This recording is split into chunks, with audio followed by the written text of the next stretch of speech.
fellow travellers, it is I, Captain Stephen. Yes, I'm back with another one of these back-to-basic guides. So we finished off on the last episode, walking around the station. We now have our mission that we're going to be pushing on with, the Awakenings mission. You can see here, it's selected in my log, which I brought up using the trackpad. Awesome. Now that's selected, you can see this icon. If it isn't selected, then maybe you've somehow picked up another mission, but you shouldn't be able to get another mission at this stage. But if you have, just make sure it's on the Awakenings mission. Right, well, now I've got my icon. I'm going to land, which I'm pressing and holding square, and it lands. You can just keep hammering square to land, but just hold it down. If it comes up and says you're flying too fast or you're too high, get lower or fly slower. There's a lot of on-screen prompts that do tell you if you're doing something and it's not sort of working as you should feel. They're usually quite good at indicating fly slower, fly lower. When you get out of your ship and you go to scan an animal, it may come up with this sort of scanner. You're like, what the fudge? If you just press left and right on your D-pad, you can select different scanners. If you've got a mission selected, sometimes it will come up with the sweep scanner first, automatically, to lock you onto where you're supposed to go. So yes, I had to swap my scanner there to scan my actual animal. But you can see here, because I've got a mission selected, it's actually using the sweep scanner first. Animals that you scan are going to give you units. Now you can rename the animal and upload said animal. And yeah, so you can give it whatever name you want. I'm going to call this one Stevodactyl. Heck yes I am. And when I upload it, I'm actually going to get nanites. So that's pretty darn freaking sweet. So you get stuff from scanning it, naming it and reloading it. You're going to get some nanites. Now you don't have to rename everything. It's just an extra layer of fun. I've called this whole system Steve World. And this planet I'm going to call Gamma Steve. Yes, why the fudge not? Now you can actually upload everything at once if you want. There's a little sort of icon just here, this little arrow. Hit that. That'll upload the whole load, and you're going to get a load of nanites for doing so. You can see here I'm now on 101 nanites, just for sort of renaming a few things and uploading them. I'm going to rename this planet as well that I was on before. I'm not on the planet right now. We flew away from that one. That was a starting planet. But you can go back and rename it. I'm now on 111 nanites. So yes, it does pay to upload stuff that you find. You are an explorer, a discoverer of things. I like to call myself a renamer of things. I mean, these already had names. They had pre-generated names. Then I come along. I mean, I don't know who I am, but I'm some sort of auditor of these, and I get to name it whatever I like, and I've called it Stevie World, Stevie whatever. Yeah, I put my stamp on it. Heck yes. Mine! Boom! Yes, reminds me of that freaking interview that Sean Murray did over in the Americas. Freaking awesome episode, that. Really good, really funny. In fact, I'll put a link in the top right-hand corner if I remember. Go check it out. Awesome. So now I'm just heading over to the Mission marker. So yeah, I was just making my way there. And as you can see, this planet is really all quite awesome, isn't it? Colour-wise and sort of contrasty-wise. Love this Gamma world. Yeah, so there we go. Different biome, different planetary type. Lovely jubbly. Heck yes, I hope you're enjoying the exploration so far. It's a great game, isn't it? It really is. It's fantastical. Anyway, let's head on over to this icon and see what happens here with this piece of machiny tech. Normally you just repair these and you get some nanites, but because this is built into the actual game and we've got a marker above it, it changes its functionality. So we get to decide for some code or something. 161616 reoccurrence, isn't it? That's pretty darn cool. Anyway, if you're wondering what that 1616 is, it's like a countdown for the Atlas. It's got 16 minutes remaining, but inside of game space and the simulation you're in, it runs a lot slower than our world, if you like. Awesome. So we've now got base computer plans, and did you see we also got terrain manipulator plans? I'm more eager to get the terrain manipulator in, mainly because to actually put down a base computer you need chromatic metal, which means we need to get some copper out of a deposit in the ground. To get it out of the ground, we're going to need a terrain manipulator to do so. So anyway, I'm going to scan a few creatures to bag a few units. What I would say is if you murdercate these creatures, you are going to get sort of leg meat or some sort of meaty product from them, which sells for quite a lot in the Galactic Trade Terminal. So as long as you're okay with a little bit of creature murdering, you're going to be quite minted if you go around murdering some creatures. If you don't want to murder some creatures, I will show you another way to make some monies anyway at early game from the planet's surface, actually from inside of caves, because you're going to find some 2-starry type, rarey type items in there, like Albion Pearls and Vortex Cubes, depending on your planet. Anyhow, I'm taking a look around, And I'm looking to see if I can find myself a copper deposit in the ground. Now, the copper deposits, they've got this, like, pizza box type logo. It's like a diamond, like, separated. There you go, one of those sort of logos anyway. But they're all silver deposits. I'm looking for one that says copper deposit. Well, there's a lot of deposits that way, so I'm going to start heading that way anyway. And I'm going to scan a load of flora on my way, and also fauna. Fauna being creatures. Now, any that have got red dots on them, they're creatures I haven't actually discovered yet. So you want to try and catalogue as many creatures as you can. There's usually like a dozen creatures per planet. And if you can actually scan every single creature type on a planet and upload all of them, you actually get a bonus load of nanites for doing so. It also counts towards your zoology milestone. What are milestones? I may even pop one for just walking around on this planet. Do they give you anything? No. No, they don't. If you get all of them, you get a trophy on your actual console or whatever. Well, I don't know about PC and Steam, but you probably do. I'd imagine the milestones cross-platform or whatever. I've never played it on PC. Well, I have got it on PC, but I'm only playing creative mode on my PC at the moment. But here we go. Here's a creature. So I'm going to scan the little creature, but then I could murdercate these creatures and get all their products, and we can sell them in the Galactic Trade Terminal. Yeah, animal bits fetch a bit in frickin' monies. Heck yes, I do. Anyway, we've arrived at a copper deposit, so I need my terrain manipulator installed. So I've already got the dehydrogen jelly that we got from zapping those blue crystals. So now all I need to do is make myself some carbon nanotubes, which you make using carbon, which you get from plants. Yeah, the flora. So there we go. I've made 2 carbon now, and I'm just going to go and install it. Here we go. Chicka-pow! There we are. We now have a terrain manipulator. Now, the terrain manipulator lets you build terrain, but more importantly, it lets you dig terrain. And you can see there, I'm changing the size. So if you press R1, it's going to get bigger. That red dot is how big you're going to harvest. Press L1, and it's going to shrink it down. Make sure you're on the smallest setting, because the smaller you actually dig, the more stuff you get out of the ground. In fact, this isn't a copper deposit, this is uranium, as you can see in the top right-hand corner there. So I'm just digging out some uranium just to give you an example of the multi-tool and its actual size. So at the moment it's like really small, but I'm getting a lot. I'm going to make it really big in a second and show you that I'm going to be able to take out all of that in one go. But I'm not going to get so much. You can see there I'm hitting up quite a lot. I'm also getting some silicate powder as well, which is good for making glass and also recharging your actual terrain manipulator. So you can always change it to big and just blast out the remainder and get a load of silicate powder at the same time, because it's good for refueling. Anyway, you can't kill creatures with a terrain manipulator. It just makes them go nice and shiny and red for a moment. You can aim it at hazardous flora, but at the base of the hazardous flora, and zap, and it takes out the ground under it, and it also takes out the hazardous flora in one go, but you're not going to get any oxygen. It's just good for clearing a path. But yeah, anyhow, let's see if I can find anything else. There are other things you find in the ground, and not just deposit, but there we go. We've got ourselves a copper deposit. I'm going to talk about some of the things that you can terrain manipulate out of the ground and show you a few of those things on this planet. There's a few things that aren't on this planet that you can still get out of the ground, those being ancient bones and salvageable tech. Those sell for a heck of a lot of units.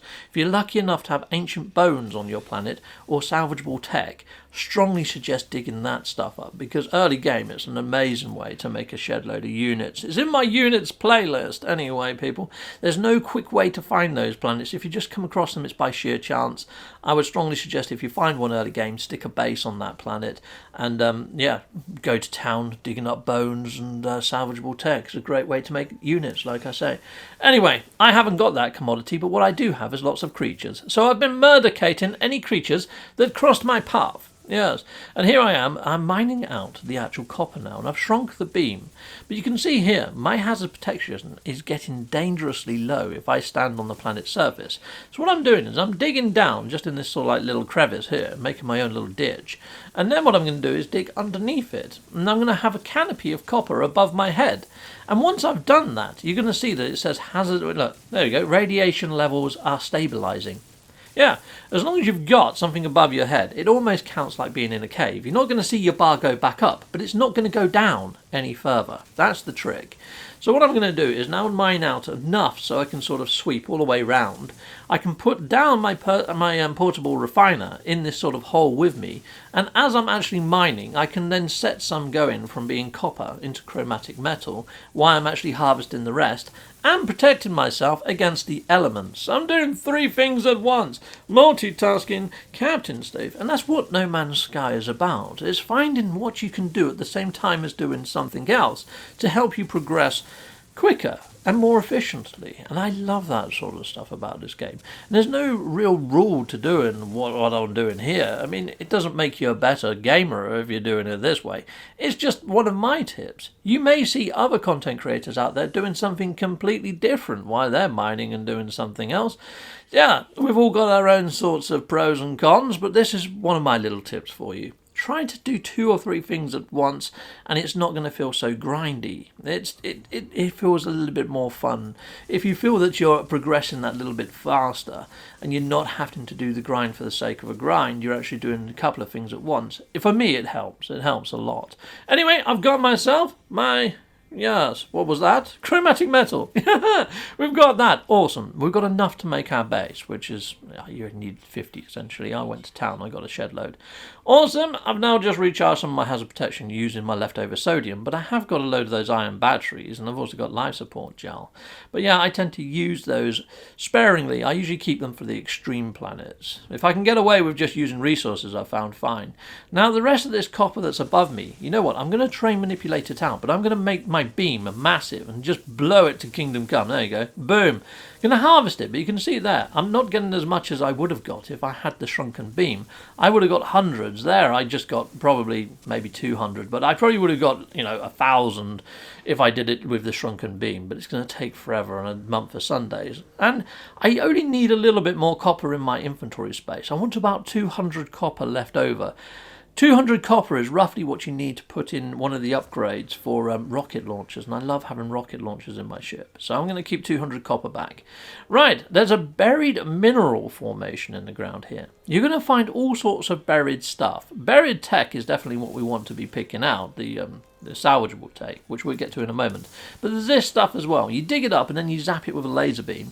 Once it's inside of your inventory space, it says, it's a glowing mineral. When you go over to it, if you hold square on it to analyze it, it breaks it down into something else. This time I got a tritium cluster. There's a lot of random things it can be. Break that down again, and yeah, I've got myself some ship fuel. But here's some buried technology modules. Now, these aren't the salvageable tech that I was mentioning earlier. This is like buried technology modules, which you do get salvage data from. But salvage technology is something different. You're going to find that on some planets, just like the ancient bones. If we get across one, I'll do a video on it. If not, I think I've got a video already out there. Anyhow, I'm going to zap this hazardous plant and get myself some oxygen, because you can see there, my actual life support is getting a little on the low side. Fantastic. Awesome. So I'm just going to refuel using that rather than my oxygen canister. And I'm going to head on over and dig up this buried technology module. So yes, it's only right by me. And I think there's another one just adjacent to this. So we'll dig that one up as well. So here we go. Terrain manipulator. Now what I would say, if you try to terrain manipulate the ground and it's not letting you, it could be because there's blue crystals in the way. Sometimes you have to mine stuff off the ground surface before it'll let you dig. Right, so I've got that one out of there. There's another one right next to it. So let's dig on down and let's grab this one. Now, sometimes when I'm standing on the surface of a planet and I go to dig down and I notice there's about 70 U's, I think, it could be stuck under the terrain. Here we go. I've hit rock bottom. I can't dig any further, and I can't actually get that technology module. This is a feature of No Man's Sky. This happens a heck of a lot. Now, the first 1 or 2, you're like, oh, okay, I can't get that. That's a bit of a shite.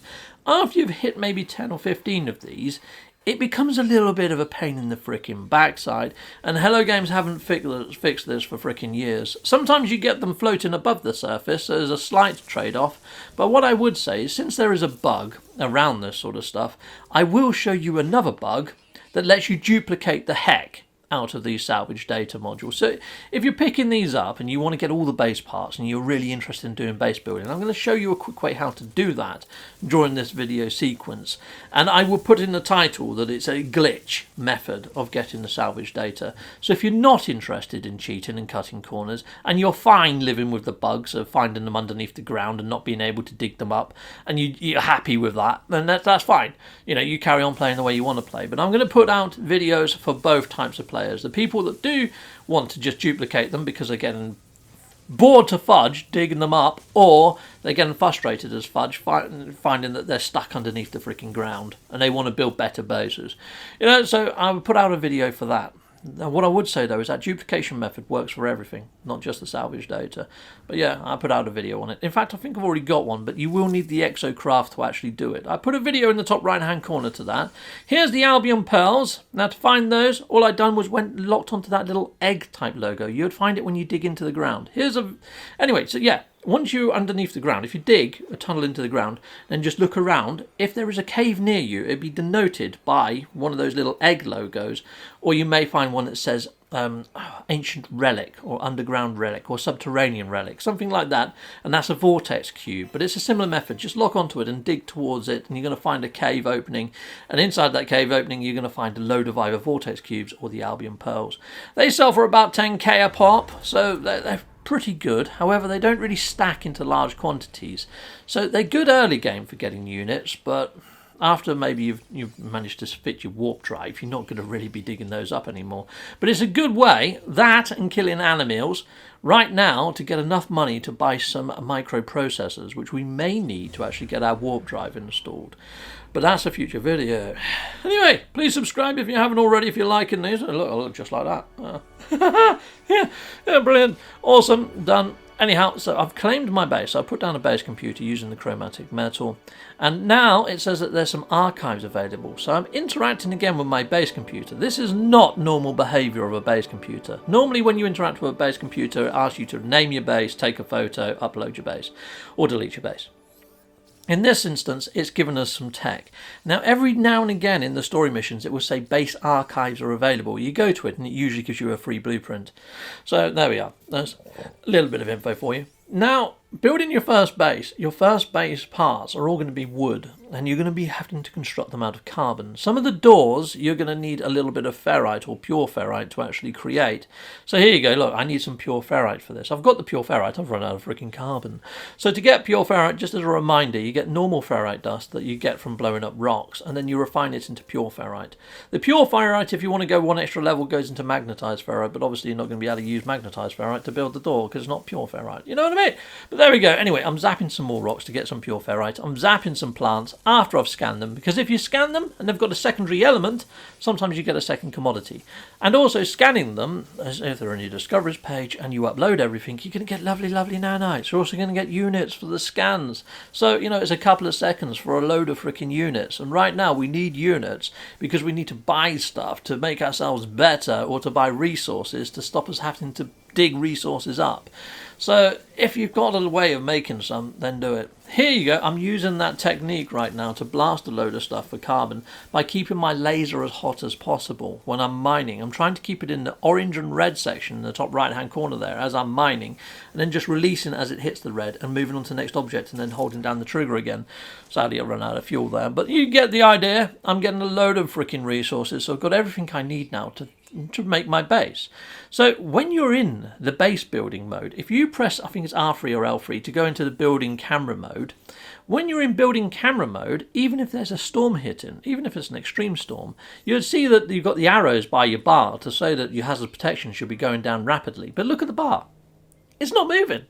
Yeah, so if you are at your base, make sure you're building inside of the camera mode, inside of the build camera mode, and yeah, it doesn't affect you if you're getting hit by a storm. Yeah, it negates it. So there we are, that's another little tip for you. So happy building, and you can just build without having to panic then as well. If you're not in the build camera mode and you're still walking around, you're still going to be taking all the hazardy type damage. So it's one of those. Use the build camera. So here we go, I'm just sticking the roof on now. Now I made the back part slightly higher. At some stage we're going to get terminals to put in here, and some of them are quite high and they just don't look right. And also if you put the teleporter inside of your base, I like to have it with a bit of room space above the top, rather than it feeling claustrophobic when you first warp in. So I just made a little higher area.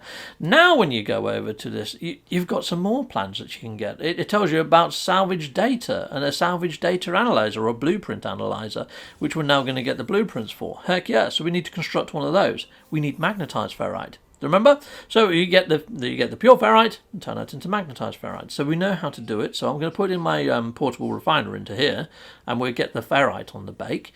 But not only that, we need to get some more carbon to make another nanotube to actually build that little printery looking device. So let's stick down that. Lovely. And let's fuel it up, and we'll start something on the bake. So we go, let's put that into here. I'll just put some carbon in there. And I kept some carbon because we need to make some nanotubes. And I'm going to put that into there. The ferrite dust, there we go. It's going into pure ferrite. That's going to take 25 seconds. And because I like to do two things at once, I'm going to craft the actual nanotubes. Oh, no, I'm not, because I haven't got enough bloody carbon. Right, okay, well, we're going to go and harvest some carbon. You know what? I'm going to speed up the footage for me mining some carbon and some ferrite.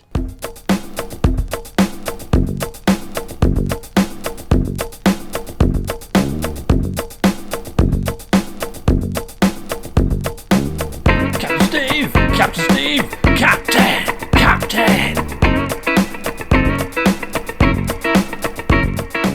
Right, well I can make the carbon-y nanotubes, which means I can now construct this research unit. Yes, a blueprint analyzer or whatever you want to call it. Hello there, little chappy. Right, so you feed this thing the salvage data that I've been digging up from the planet, or not digging up from the planet that's stuck under the terrain. You know, those things. You can see there I've got 4 salvage data. I'm going to buy the actual base teleporter, and then I can teleport up to the station teleporter at some stage, once I've actually powered it up. I'm going to buy the biofuel reactor so I can give that teleporter some power. Now the cable here, the electric wire, you get for free. It costs 0, so I'm going to get that too. Now I've got 1 salvage data left. I can't afford the battery. I can't afford the solar panel, but I want both.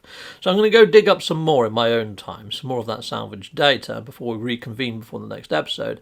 But there's also a save beacon. Now you may have noticed I placed my base by a load of junk on the planet. Included in that junk is a save beacon. Yes, and guess what? It gives me some navigational data when you hit up one of those. Yeah, if you ever see those pylons, hit them up, they give you a free navigational data. So yeah, this episode has been rammed full of frickin' tips, hasn't it, people? Yes, it has. How to use your terrain manipulator, how to get a construction part data analyzer, how to get salvage tech, yeah, all sorts of stuff. Well, salvage data. Right, so now the base computer, I need to name this, so I can name that over there. I'm going to call this Steve's Shed, because it's a shed, and it's mine. And I can capture a base screenshot, which you're going to see inside your teleporter list. So once you've got a lot of bases, it's quite handy having base screenshots. However, what I would say is people out there in the verse have hit me up to say, Steve, I added all my photos to my bases and took pictures of them all, and now my game won't load. Every time I go to a teleporter, it crashes. That seems to be another feature at the moment. That doesn't seem to be getting fixed rather quickly on previous gen. It doesn't seem to happen on next gen. It doesn't seem to happen on PC. It's on the previous gen consoles. So if you are on PlayStation 4 or Xbox, you might not want to take photos of your bases, just as a heads up. Righto, we got another buried technology module over there. I'm going to go and dig that up in my own time, like I'm saying. But until next time, people, you've all been awesome. Goodbye, goodbye, and goodbye again. Well, thank you very much for watching. If you like what you see, please hit a like and a subscribe. And I'd like to say a massive, great big thank you to all of my backers over on Patreon and over on YouTube membership. Thanking you, backers. And if you want to support this channel, just don't skip the adverts. That throws revenue down my avenue. Or yeah, just stay with Captain Steve a little bit longer and hit something on this screen. There's merch here now too.